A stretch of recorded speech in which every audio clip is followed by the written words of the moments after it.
आम आदमी पार्टी ने हरियाणा में किसान मजदूर खेत बचाओ यात्रा का ऐलान किया है। आखिर इस यात्रा की क्यों नौबत आई, क्या जरूरत पड़ी, इस मसले पर बातचीत करने के लिए हरियाणा की आम आदमी पार्टी के प्रभारी और राज्यसभा सदस्य है सुशील गुप्ता हमारे साथ मौजूद हैं। गुप्ता जी, क्या नौबत आई कि आपको यात्रा निकालनी पड़ी? 9 महीने में बच्चा पैदा हो जाता है। किसानों को 10 महीने होने को आगे बॉर्डर के ऊपर बैठे हैं। सरकार कुछ सोचने के लिए तैयार नहीं है।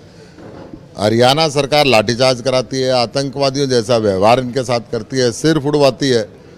और अब यहाँ पे जब खट्टर साहब का पेट नहीं भरा तो इन्होंने ऑर्डर निकाल दिया कि इनके खेत छीन लो।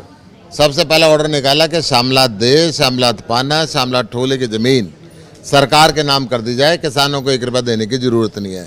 फिर इन्होंने ऑर्डर निकाला कि अडानी अंबानी जैसे परिवारों को अगर ज़मीन की ज़रूरत पड़ती है तो कानून में संशोधन किया है 24 अगस्त को कि भाई 70% किसानों की सहमति की ज़रूरत नहीं है। हरियाणा अडानी और अंबानी को ज़मीन पसंद आएगी, खट्टर साहब एक्वायर करके देंगे, किसान रोता रहो चाहे पिटता रहो। तो ऐसे जब कानून बनेंगे तो देश की जनता का हक बनता है कि हम इन किसानों के साथ खड़े हों।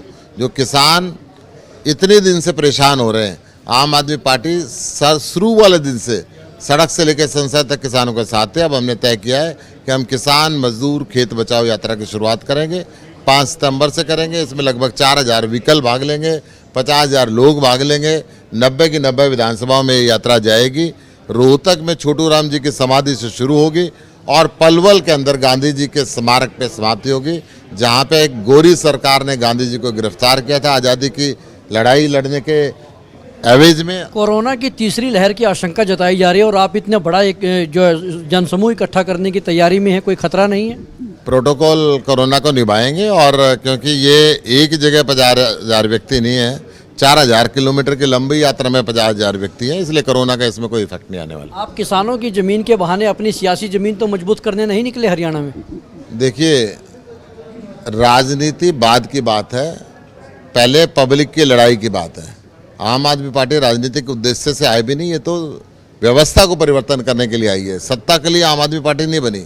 आम आदमी पार्टी बनी है व्यवस्था को परिवर्तित करने के लिए। जैसे हमने शिक्षा में आमूलचूल परिवर्तन किया, चिकित्सा के क्षेत्रों में आमूलचूल परिवर्तन किया, 24 घंटे बिजली दी, सारी दुनिया में सबसे सस्ती बिजली दी, 24 घंटे पानी दिया, सबसे सस्ता पानी दिया, सारे देश की महिलाओं के लिए बस यात्रा मुफ्त की, प्राइवेट स्कूलों में 25% गरीब के बच्चे मुफ्त पढ़ाए, प्राइवेट हॉस्पिटलों में 10% गरीबों का मुफ्त इलाज कराया। अनेकों ऐसे काम किए जो व्यवस्था में परिवर्तन किया है। और आम आदमी पार्टी ये किसानों की हालात की व्यवस्था में परिवर्तन करना चाहती है। देश के आज़ादी को 70 साल हो गए। अमेरिका का किसान हेलीकॉप्टर से अपने खेत में छिड़काव करता है, ऑस्ट्रेलिया और यूरोप का किसान मर्सिडीज कार के अंदर जाता है। मेरे देश के किसान को 4 बजे जब उठ के पानी के लिए जाना पड़ता है, उसके पास टूटी हुई जूती होती हैं, बढ़िया जूती भी नहीं होती। कर्ज की बोझ के नीचे दबा हुआ किसान है। ये जय जवान जय किसान का नारा लगाते हैं, परंतु आज तक जवान और किसान के लिए कुछ किया नहीं है। केवल दिल्ली सरकार है, मैं बता दूं आपको, केवल दिल्ली सरकार है जो जवान शहीद हो जाए तो 1 करोड़ रुपए सम्मान राशि देती है। केवल दिल्ली सरकार है जिसने किसान की फसल खराब हो तो 50,000 रुपये हेक्टेयर का मुआवजा देती है। केवल दिल्ली सरकार है जिसने तय कर दिया कि दिल्ली के किसान को सोलर प्लांट लगाने के लिए अपनी ज़मीन का 1 लाख रुपए साल का किराया मिलेगा। नीचे ज़मीन की खेती भी वो करेगा और बिजली भी उसके लिए मुफ्त मिलेगी।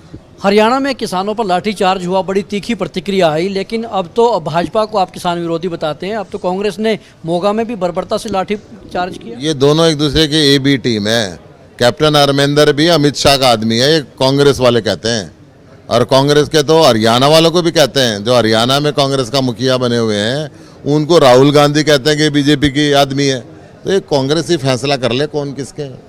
SYL के मसले पर आपका क्या स्टैंड है? हालांकि आप लोग कहते हैं कि सुप्रीम कोर्ट के साथ हैं, लेकिन अरविंद केजरीवाल पंजाब में जाते हैं, हरियाणा का हक खारिज कर देते हैं। देखिए, मैं आपको एक बात बड़ी स्पष्ट तरीके से बता दूं, सुप्रीम कोर्ट के ऊपर इस देश की केंद्र की सरकार नहीं है, राज्यों की सरकार नहीं है और कोई व्यक्ति नहीं है। सुप्रीम कोर्ट जो भी इसके अंदर फैसला देगा वो सबके लिए बाध्य है। अरविंद केजरीवाल पिछले चुनाव में जब पंजाब गए तो हरियाणा का हक खारिज करके चले आए। वो मिसकंसेप्शन है, वो मिसकंसेप्शन है।